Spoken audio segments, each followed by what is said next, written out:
Hey guys, welcome back. Oh, sorry. To an interruption by Jared. You will get a lot of this. Yeah. We're going to do a quick Homiework because Ryan You have to do, specifically Taylor, you have wanted to do me. the full intro. No, I'm not doing the full intro. We're going to talk about the worst game I've ever played in my life. It's called Psychonauts 2. Let's go.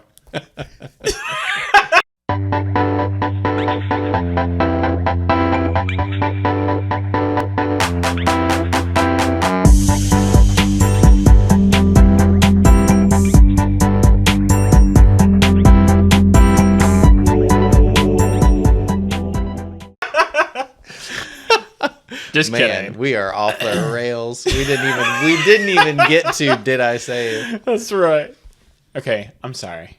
Welcome back to another episode of Did I Say Podcast. Oh, shoot. I'm Tay, this is Ryan, and I have Jared, and we're going to talk about It's good to be back. Psychonauts 2, a Homiework that Ryan made me play. I don't know if I said welcome to Did I Say podcast at the beginning of the last intro. I don't know.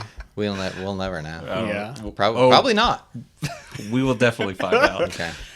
Okay. So today we're talking about an unexpected Homiework because I didn't even know you had started playing Psychonauts 2, and then you messaged us and were like, "Hey, I finished Psychonauts 2," and we were both like, "Yo." And by finished, he does mean he played it for 2 minutes Indeed. and dropped it. And I was like, I'm never playing this Finished. god-awful game again. Yeah. I'm just kidding. Talon, we don't know actually what your impressions are of this game. Actually, so. first of all, Ryan, I want to know why you suggested it to me. Well, because I'd started playing it because I wanted to talk about it with art direction, but I wanted to be refreshed on it a bit because I played it when it released, which was not actually that long ago, and beat it in like a few days. And then I wanted to play it through again just because I enjoyed it so much. But then I also wanted to talk about it for art direction. And he's just being nice. And Jared had played it already, and I wanted knew we you to have needed the a Homiework episode for one of y'all to play. Yeah, that's true. So I chose Talon because it is a 3D platformer at its core, and we're both a pretty big fan of those games. Yeah. Like Banjo-Kazooie was a game that I told you about, like you knew about it, Love that game. but you played it, I think, because I loved it so much. Correct. And then you Indeed. loved it, Yes. but you played it as an adult. Right. Yeah. Still So hits very I was hard. like, Great you game. should play Psychonauts then, because it is a 3D platformer, but it is a bit of a more mature take.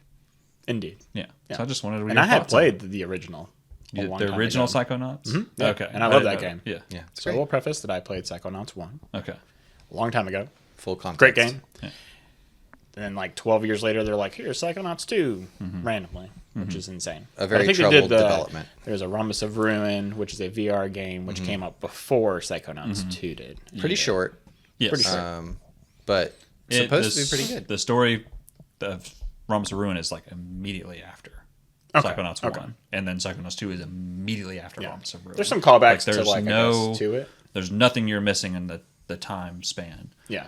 of like these characters' lives between the games. Yeah. And there is if anyone's interested in the development of Psychonauts 2, there's a like mini docuseries on YouTube about the development of the game where they followed them throughout the entire development.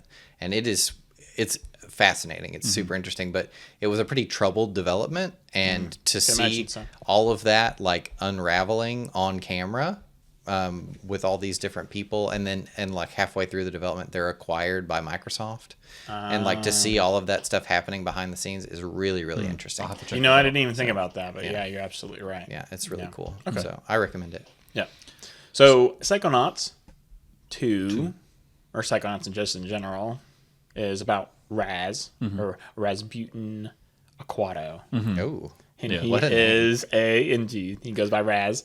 He is a I would too. part of a circus family. Yep. And he decides he doesn't want to be He's like an acrobatic, correct. which yes. is why you Which is why these he- good 3D platformer moves. Right, exactly. So, which is interesting in and of itself. But he runs away. He wants to join the Psychonauts. And why does he run away though? I don't remember.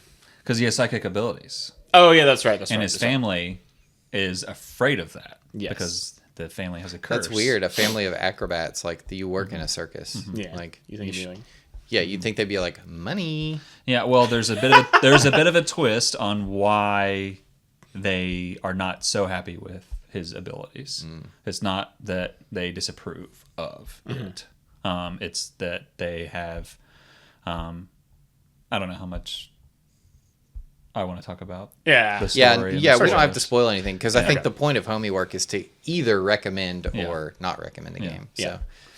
But anyways, he runs away from home, goes to the Psychonauts camp, and then all this crazy stuff happens. That's the first game. And the second game takes place basically right after the first game, and now he's going to go to That's Psychonauts headquarters. Psychonauts. It has a name. He's like a mother brain, an actual psychonaut now, right? Like in the second one, the whole thing is like it's he's his like first... an intern. Oh, that's right. That's right. Right, yeah. But it's and then, like of course, his all this other crazy stuff happens. first, it's his first job, like in an official capacity, because the first one's all about him training to become a psychonaut. The boss in this one is the puppet master behind the boss in the first one. That's pulling the strings, kind of thing. Right. But it's not. It's not a good game about like psychoanalysis without some kind of deep conspiracy plot in the background. Yeah. But so anyways, I'm going to first give the well, first of all, it took me almost 30 hours to beat the game. So it's a pretty fairly long game or whatever. yeah, it's a good. Yeah. It's a. All right, let me keep look it up. open. I got a bunch of notes here. So first of all, the pros of the game is the game looks gorgeous. Yes, It's a good looking game. It is, yeah, and the aesthetic, unexpectedly so. I would right? say. Yeah. It's very vibrant, very colorful. Each level that you go to and explore is vastly different and interesting, and the aesthetic for those are wildly different. So you never know when you jump into someone's mind. Yeah. What kind of What's coming next? what art style is it going to be, or and that is a reflection on who they are, Correct. which is automatically more interesting. Yeah. Rather than just like, here's a crazy level, and it's just like, but why? And it's like, it doesn't have anything to do with that. Yeah, you can play the game without thinking about the depth of the game. Like Correct. you could just have fun playing the game and exploring. And it's very like well written. It's like witty and fun, and I haven't gotten there yet, Jer. I'm sorry. Go ahead. so if you just want to play it at surface level, you can do that, and it's great. Yeah. That's all I'm saying. You can have it either way, whatever you want. You can play it like Banjo-Kazooie, is what I'm saying. Correct. Yeah. You can play it like Banjo-Kazooie. Yeah. It's up to you. Yeah. But it's visually, it's a complete trip.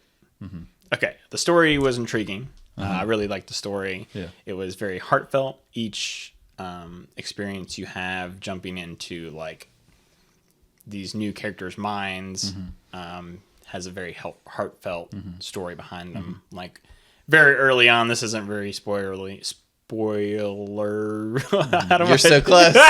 You're so close. Oh my gosh, it's Not early very on. Spoilerly, perfect. And but you jump into the mind of the main boss lady, and she tried to manipulate somebody's mind, and then she's trying to like deal with that or whatever. Which I thought was The trauma or the guilt or whatever. Yeah, but someone took credit for her work, basically. And I thought that's interesting because it's like, that's something that a lot of people don't really talk about.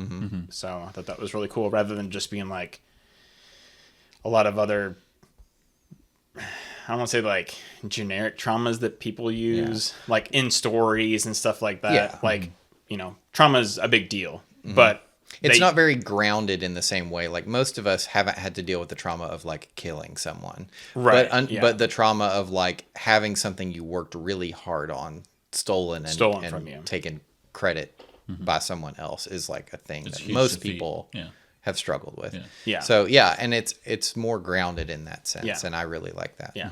And they do that a lot with a lot of the characters, which I thought was really interesting. So I really enjoyed that, rather than just like, I think we talked about it before, but it's like the guy who plays football, but he doesn't want to play football. You know what I mean? Like that's a generic trope, and they didn't Just use let me any of dance, those. Dad. Just let me dance. That's right. It's just one of the things. It's very much like don't judge a book by its cover kind of game. Like it kind of tries to show that, where you see someone and you can say, "Wow, they're mentally ill." Right. Like, wow, they're crazy. Right. This dives into their mind, gives you their perspective, sees you see what they went through, and it gives it an understanding and like you have compassion. Yes, I think agreed.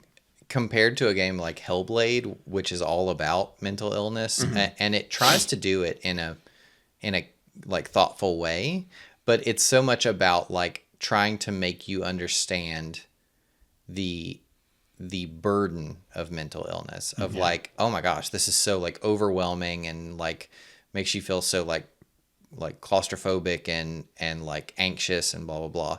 This game is like, we all struggle with a lot of trauma and stuff, but it deals with it in a very like heartfelt, sincere tone of like walk a mile in each of these person's shoes. Yeah. But then it ties it together in a holistic narrative that really works on both levels for me, which is like such a feat, I think. No, I agree. And it does it in a way that's not like offensive. Right. Yeah. Well, it's also like, it just goes to show you how many people struggle with so many things. Yeah. And you would never know unless you delved into them. I feel like at its core, a game like Hellblade is trying to show you how people with mental illness can be othered, how they can be pushed out.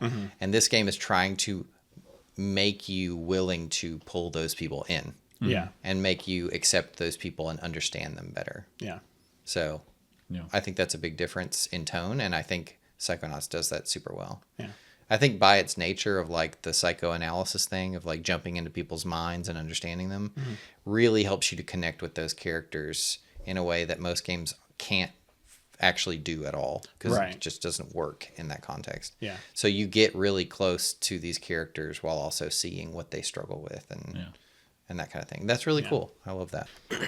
Oh, I thought the powers were really cool. A lot of them carried over from the first game. Yeah, they did introduce some new powers, which I really enjoyed. They were quick and like responsive. Feel good to use. Yeah, they feel good to use. They're fun to tinker with. That's a big thing. Yeah. It's like experimenting with them is really fun. Yeah. And the environment like encourages you to find little secrets and stuff. Yeah. Some abilities are used for exploration, while some are used for combat, while some are just like things that help progress the story, like getting into people's minds and things like that. And you can use them for that, but like I think we talked on a previous episode about like seeing yourself from other people's perspective when you project into their mind. Seeing how people perceive you is like, it doesn't necessarily further the story, but it is absolutely hilarious to see how different people think of you. Yeah. Little stuff like that, where using the powers in ways that doesn't further the story, but is just fun to mess around with. Right. Makes it really satisfying. Yeah. I love that too. Yeah, no, I thought they were interesting. I wish there was more of them. You know what I mean? Yeah, definitely. But basically every ability that you get, you can utilize in the world, in the environment, and you can use them in combat. So it's like if you're jumping into a thought, you can actually use that in combat and like pull the enemy to you, or you can pull them, or you pull yourself to them. I can't remember which one it is, but it still is interesting, where you can still use it in combat. It's not like you can only use it to move around the level or to complete a puzzle. You can still actually use it in combat, which I thought was well done. I love when games do that. Like when a power has a utility and offensive or defensive. Right. It's cool. And they teach you that in the tutorial, like when you get the pyrokinesis, it's like, you can use it in combat, especially since some enemies are weak to fire, but you can also use it to find secrets, like burning the poster on the wall where there's a hole in the wall. So that's neat. Just like experiment with your abilities, because you never know what you're going to find. Right. Yeah. And last pro for me is that it was genuinely funny. Like laugh out loud funny. So hard to do in games. And oh my gosh, I can't tell you when games try to make jokes or a play on something and it just doesn't work. Double Fine. They definitely like tuned it just right. Really it's like just quirky enough. Yeah. But man, it's so funny, dude. Yeah. They just did such a great job with a lot of their humor. And I think for me, a lot of it landed. Yeah. Like, it just hit just right. Are you worried that the name Dr. Touch sounds a little creepy? Do you think I should switch back to Organ Master? No. Finger Dude? No. Flesh Friend? Stop. Most of it lands for me. And like even when it doesn't, it's almost never a miss where I'm like, why did you put that in here? Yeah. Right. I mean? And I think the big problem is a lot of games think of the structure of a joke in the way that movies or TV would do it, and then they try and do that in a video game, and it just doesn't play. It just doesn't and work. it's little things like projecting into the mind of a rat and seeing yourself as a giant rat is absolutely hilarious. Right. So it's little stuff like that where they think about it very, very like cleverly in the framework of how do games work. Right. And I love that. Yeah. I love that you often are the instigator of the joke. The rat one is like, you don't see that perspective until after you give the rat cheese. So now he sees you as a, as a big friend. That's right. Right. Which is just another layer to the joke. Of like, you used to be just a dude, but now you're one of the boys. Yeah. It's so funny to me. But it's like what you were talking about before. It's like you find with the guy at the bacon, but it's like, so there's a guy and there's a girl and they're standing in front of each other, and you jump into her mind and she sees him like as this like a love interest, like the super handsome guy. You jump into his mind, he's just thinking about bacon. Yeah. And it's just like, oh my god. So funny. Yeah. It's like bacon. he's probably thinking about someone else Right. name. Yeah. And the And he's like, dialogue "Bacon." reflects that too. Like she's like trying to get something out of him, and he's just like, oh, I don't know. I don't know. She's just bacon floating around his face. Yeah, Yeah, it's really funny. Yeah. But a lot of it is just it hits so good. And they just did a really good job with the writing. And that's just the thing. It's just really, really good writing. And we're gonna end the episode there. All right. Thanks, everybody. End of his pro list. All right, I'm going to talk about the cons now. And I think the level design is rough. Really? Yeah. I think it can be a little convoluted. It can be like I appreciate that they want you to kind of explore a little bit, but it feels like they didn't quite find a balance between like that structured flow of like go down corridor, solve puzzle, continue, and open world, like just tinker around and find elements that you need to move on. It's a little bit, it's in an odd space between those two things for me. Yeah. Like I remember specifically the outside of the hospital level where you're like, I wandered around for a long time. Like first you're just trying to collect the collectible stuff, but like, especially if someone's not really interested in doing that, you're just kind of like tinkering with your powers to see like, well, I know I have to like open something or like, but it's not very clear to me what I should be doing next. Right. And in that sense, I do feel like they kind of fell short. Yeah. There was quite a few times I got like lost in the level and didn't know what to do. Yeah. And I know they tried to solve that by having Raz being like, oh yeah, I was supposed to do this or whatever. And they don't do it to where it's like super like intrusive to the gameplay or whatever, where it feels like, I should shoot him in his weak spots. He doesn't say stuff like that or whatever. They don't do it too much, which was good. But I feel like that's a bit of a shortcut.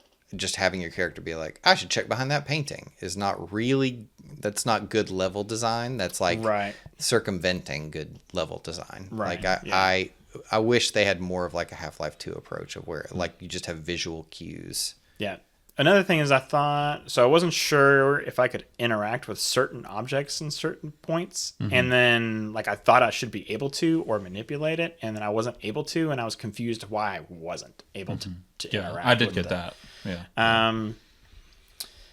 Yeah. Here's another thing, because I love the first one so much, but I thought the beginning of the story was kind of frustrating because Raz already like proved himself. So now he has to prove himself again. To me, wasn't very satisfying because I was just like, especially when narratively they take place so close together.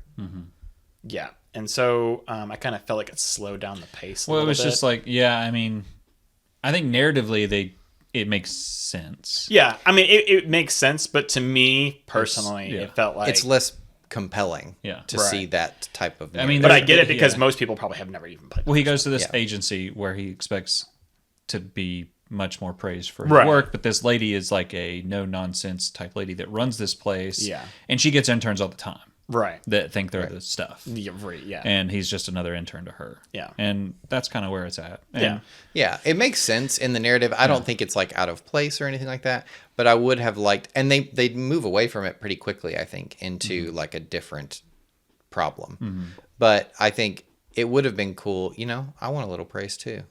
It would have been cool to see just a little bit of a different twist on that type of story. Yeah. And they do like bring it up later on. Like she's like, oh yeah, you are like really capable with your abilities and stuff like that. So it's like they kind of recognize that, I think. Praise. Which is also Yeah. they did a good job with that. Some of the platforming, which I talked about, the levels are kind of frustrating, but sometimes the platforming has some jank to it. There was a time where Raz would basically hit his face on like. There are times where you're like jumping across ledges where I'm like, I should have made that. Right, he I should should've have. made that Yeah, jump. where it's like grab the freaking thing, Raz, and he would like smash his face on it and completely miss and just. Woo! Yeah, there were And I'm some like, jumps. how did you miss it? Lift yourself up. Yeah. There were some jumps where you have to really maximize your distance with the balloon ability, and if you don't, like, it'll look like you can't make the jump or something. Yeah. But there's like nowhere else to go, so you're like, what do I do? Well, you just have to get the timing perfect. Yeah. On the jump, or maybe there was some way I didn't think of to solve this that I should have. But yeah, that did happen a little bit. Yeah. I think overall, I enjoyed the level design and the platforming very much so. But yeah.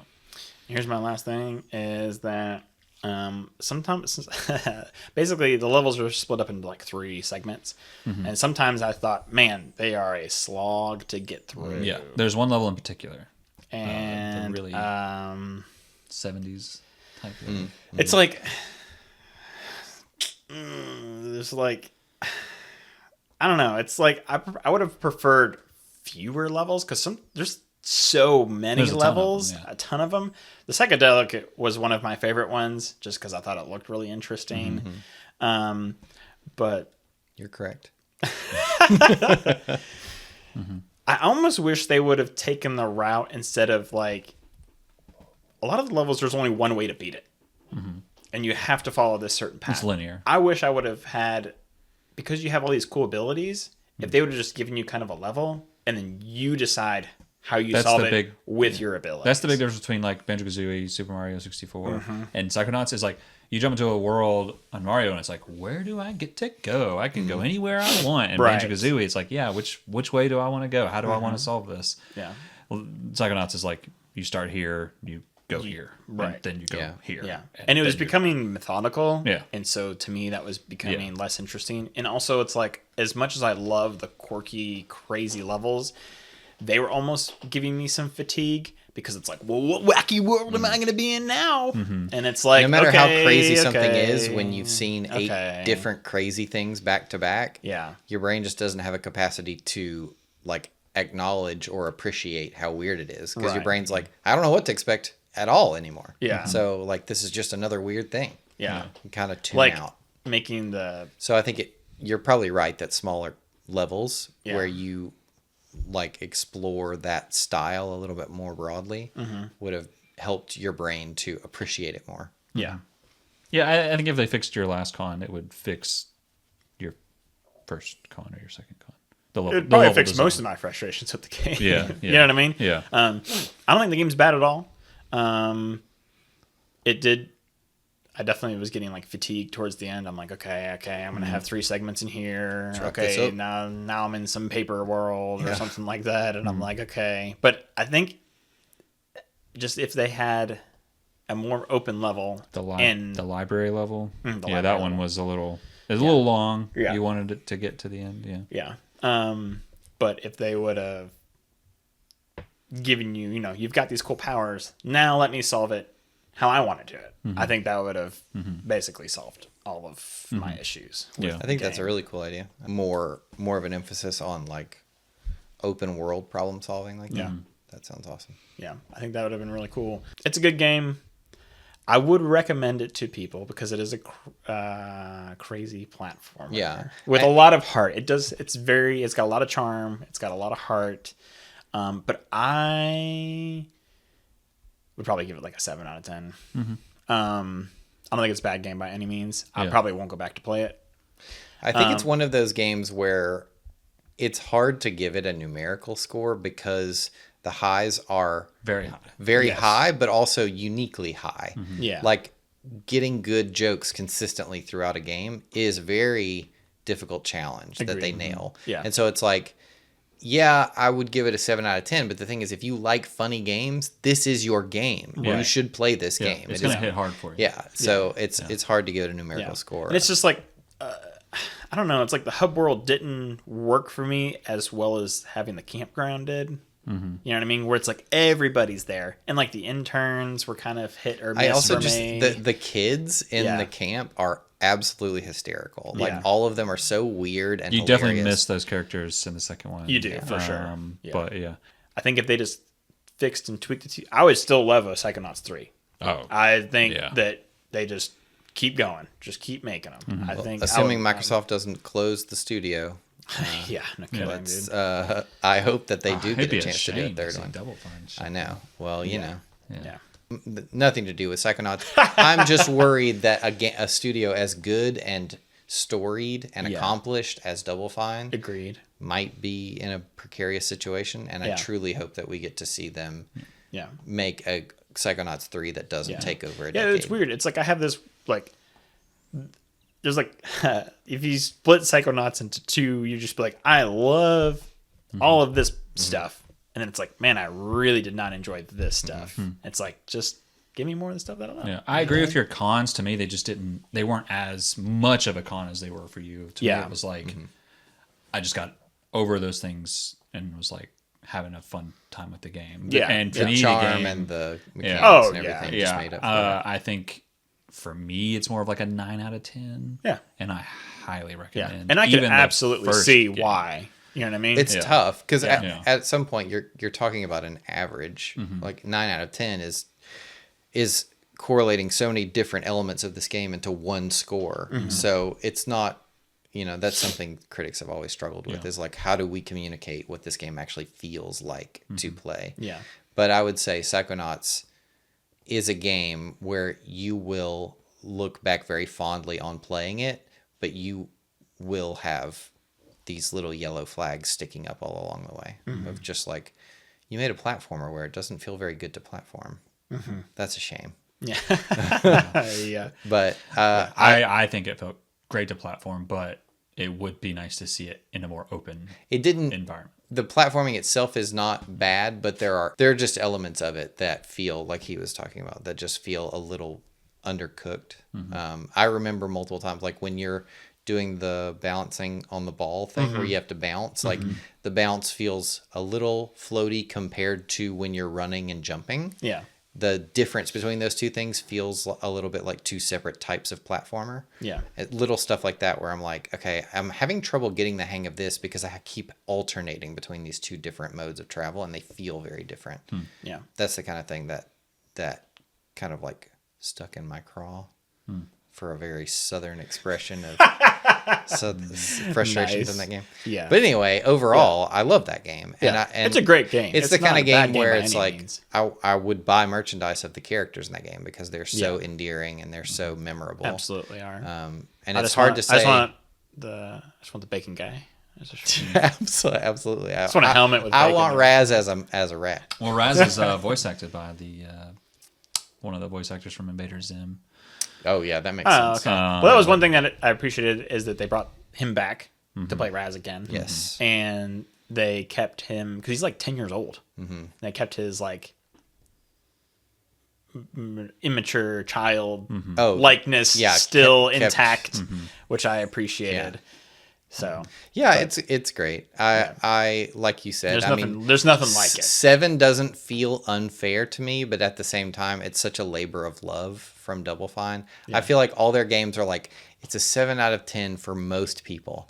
But if you're the kind of person who likes this style of game and storytelling, it's gonna be a classic for you. Right. Yeah. It's hard to recommend with specificity, I guess. Yeah. But I think I'm probably just blinded by the charm.